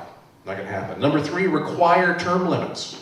I know there are pros and cons to this, but, I think we need to follow the lesson put forth by George Washington, that the society is changing and growing at such a fast pace. The only way we can keep up with it is if we get new blood coming and going. If it's good enough for the president, it should be good enough for everybody else. Number 4, no bills longer than the Constitution. 4,543 words. If we could establish this country with 4,543 words, we should be able to get pretty much anything else done within that period. Because these bills are thousands of pages. Nobody reads half of that stuff. That's the reason nobody can agree on half of it. Because, it's a muddled mess full of a bunch of irrelevant garbage. If you typed out that amount of words, double-spaced, on 8.5 by 11 paper, it'd be about 15 pages. If you care about something, you can sit down and read 15 pages, and I think you can get the point across in 15 pages. Number 5, you cannot be charged with a crime against yourself. And I won't even go down that rabbit hole. But we waste so many resources on petty things because you commit a crime against yourself. You put something into your body, or you put something, well, I won't go there. I think that's self-explanatory. That doesn't make sense in a free country that you can be charged with a crime against yourself. Number 6, and this is a big one, we conduct no business with slave labor. I don't know why it's so hard for people to understand. We say, why is the economy going down the tube so quickly? Well, it's because we cannot compete with slaves. And as long as there are slaves competing with people who are not slaves, who do you think is going to win when it comes to the money at the end of the day? If there is a business down the street And the guy who runs the business is like, you know, beating his kids around and making them fix the hot dogs. And his are cheaper though. And there's one next to it, you know, where that guy, he treats his family well. He's a good fellow. You know, it's worth it to pay a little more for the hot dog because you're not going to go support the guy who's beating the crap out of his kids. We can't continue conducting business with places around the world that don't live up to our same humanitarian standards because that's just a continuation of slavery. I think if we adhere to those 6 things, then the government, which is probably going to break down, can be rebuilt in a pure fashion. In the meantime, however, you got to take care of yourself. And as I mentioned before, let's say none of this stuff happens.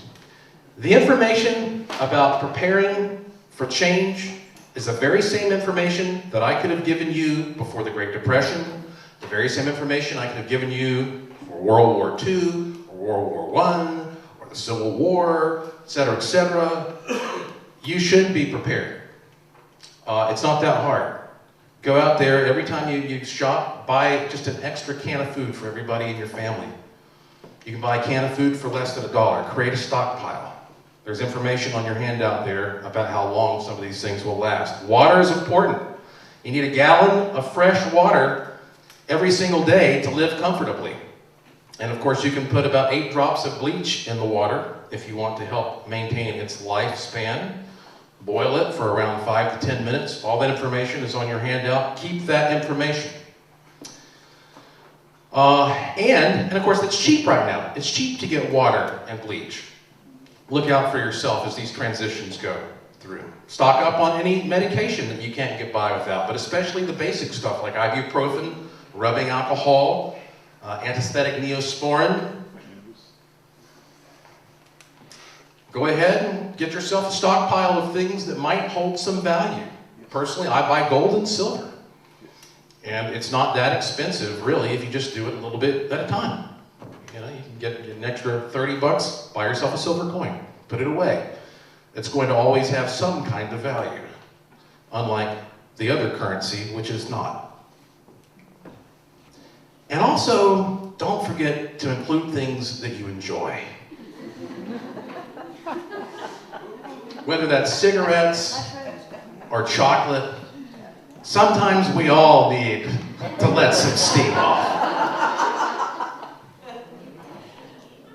And you're going to have a much more pleasant experience if you think about how you want to, enjoy that period of time as this change is proceeding. You know how it feels when you get a computer virus and you're just not prepared for it? Isn't that an awful feeling? I got a virus! Crap! Now I've got to take this thing, get it serviced, I'm going to lose a bunch of information. Man, I knew I should have backed this up. You don't want to be in that position when it comes to the important stuff. You better do it now. It's a nice, beautiful day here in Charleston. Leave here and get some stuff that you need. Start getting it now. It's not going to hurt anything. If you get stuff and you find out you don't need it a week before it expires, go give it away to people who do need it. Give it to charity. There's no harm in doing that. It's good karma. If you consider that we have lived our entire lives trying to ascend, trying to reach for a better system, trying to improve ourselves, living in this tumultuous society, sometimes I find it amazing that, as I mentioned before, we waste so many of our resources without having the motivation to try to tap into the things that are naturally available for us in a practical way. And I didn't just talk about this, I did something about it. The sun is a huge nuclear explosion that's blasting us constantly with these amazing amounts of energy. And the most we can do is power a calculator or something? No. I created a generator that taps in to the power of the sun. And if you look at how big the sun is, compared to the Earth. You see how much energy there is there. The Kardashev scale defines civilizations. You may have heard people like Michio Kaku talk about this. A type 0 civilization is a civilization that can't make use of any of the resources that it really has right there on its own planet. All of them are available, we just don't know how to take them all and use them efficiently. A type 2 civilization, or excuse me, if you're a type 0, you don't know how to do that. A type 1 masters what you can do on your planet. A type 2 masters what you can do in your solar system. A type 3, what you can do in your galaxy. And a type 4 would be going off to other galaxies. We want to get closer to a type 1 civilization. So as we become enlightened and we watch these changes, we also can work in harmony with them. And I created a solar generator for the home. It's called the Sunshine Simple Solar Generator. And I made this thing because a couple years ago, I got snowed in and was out of power for 7 days. I was unprepared, I was miserable, and I went out and bought a gas generator, and I wasn't very happy with it. And what happens when you run out of gas? If the power goes out, these gas pumps, they need electricity in many cases to pump the gas. And if you've lived long enough, you have seen gas crises before, even when there wasn't some huge calamity. So a solar generator can sit right there. This is an 1,800 watt generator.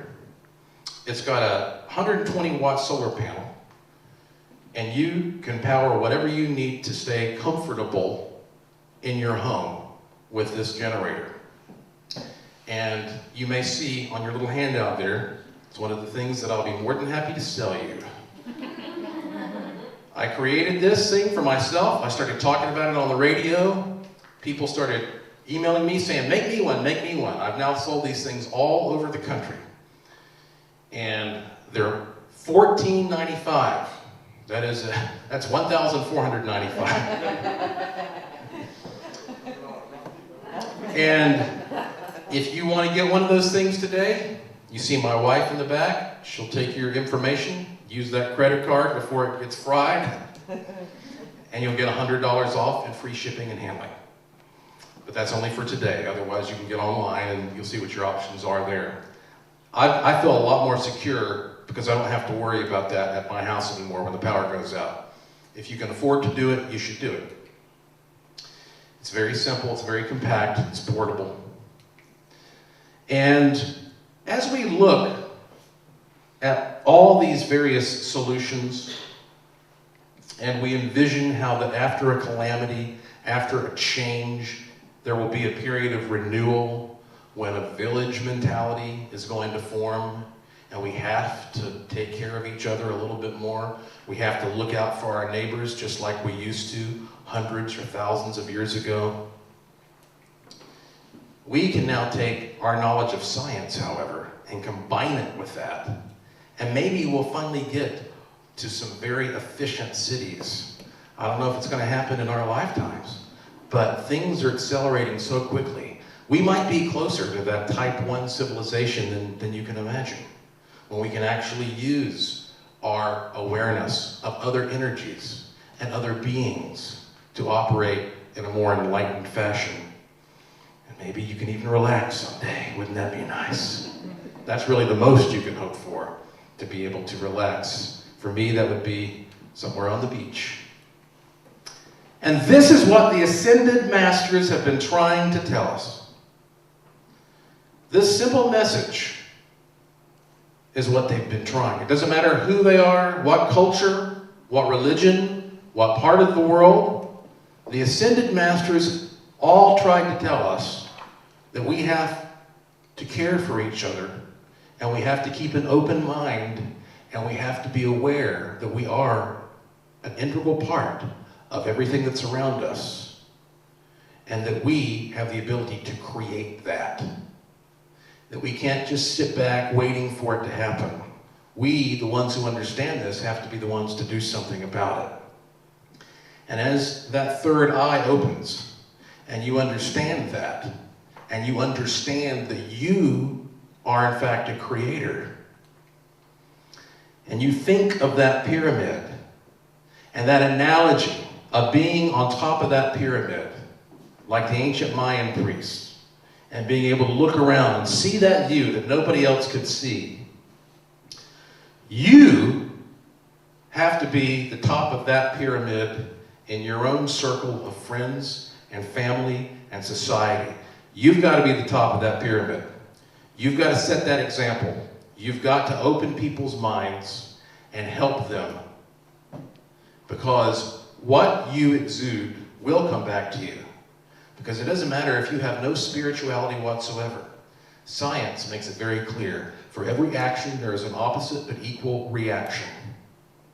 And you will get what you put out.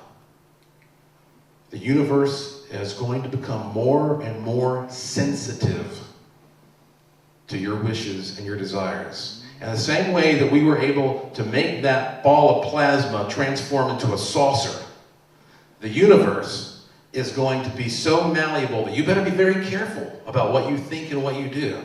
Because the quickening, the advancement, this chain reaction of events is going to speed up all the consequences. And that's a good thing. It's a very good thing for all of us. Use your mind to radiate what you want the world to be like and be very clear and practical and open about it. You know, Steve Jobs said, as you probably have heard in that speech he gave at the school, at the university, that one of the things that changed his life was when he heard one of these little quotes, little nugget of wisdom. If you live your life like every day is the last, eventually you'll be right. So what are you waiting for? At my house, on my mirrors, I have a note pasted that says, "What will I create today?" And I don't do that because I'm some megalomaniac. That has nothing to do with it. You are going to create every day. You have no choice. That's what I've tried to demonstrate here for you. The universe is becoming so malleable. Our connection to these other intelligences and beings is becoming so pronounced. Your brain power is going to be so enhanced over the coming years. You are going to create, whether you want to or not. That's what you do. That's what you are. What are you going to create? Are you going to create something good? Or are you going to create something bad? It's not a choice that you can just flippantly consider. You are a creator. That's what the Ascended Masters were trying to tell us. And we're going to just keep on getting kicked in the ass over and over again until we start creating positive things. I hope that you'll stay tuned at my website there, joshuapwarren.com. As more research advances, I have a laboratory, I have a museum in Asheville. Hopefully you'll come visit us there at the Asheville Mystery Museum. And I hope that you'll see productive work come from that. And I hope that all of you will stay in touch with me. Make sure I've got your email address if I don't already. But you can just put it into a little e-newsletter bank there at joshuapwarren.com. I'm going to stick around over here and sign some books if anybody's interested. The Secret Wisdom of Kukulkan, it's $10 a piece. If you're interested in one of those generators, see my wife as well. You guys have been very cordial and very affable, and excuse me, I'm losing my voice now, good timing. And you've made this a very positive experience for me to deliver this information the way I have delivered it for the first time with a very warm crowd. So thank you, I hope you've enjoyed it. Ladies and gentlemen, give it up for Joshua.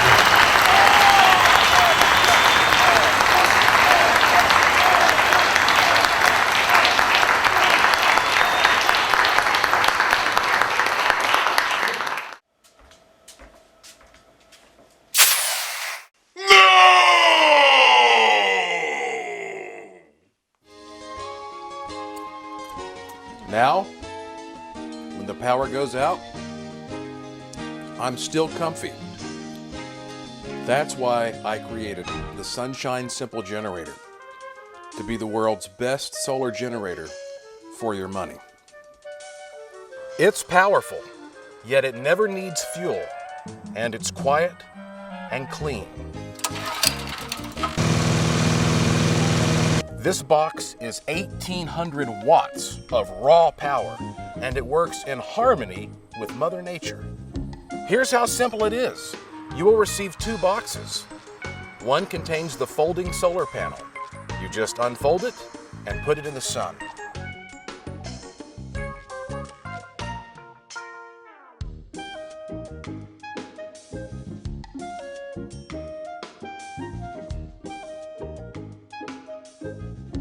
The other box has the generator. You just put it wherever you want. You plug the solar panel into the generator, and that's it. You're done. This box is now making free energy from dawn till dusk every day. See these outlets on the generator? They're just like the ones in your house, and they work the same. You can plug whatever you want into them. If you run an extension cord from the unit and use it with the power strip, you can put the power wherever you need it. This whole system is portable and weighs less than 100 pounds. How's that for simple? It's so light you can even toss it in your car in case you have to evacuate in an emergency. You can use the Sunshine Simple Generator only in emergencies, or use it every single day to lower your power bill. The website shows you how long various household items will run on a single charge. And remember, it's charging every day. I wanted the ultimate generator. I looked far and wide, but I could not find it. That's why my team and I had to build it. This is the Sunshine Simple Generator. And once you buy it, you'll never have to worry about being in the dark again.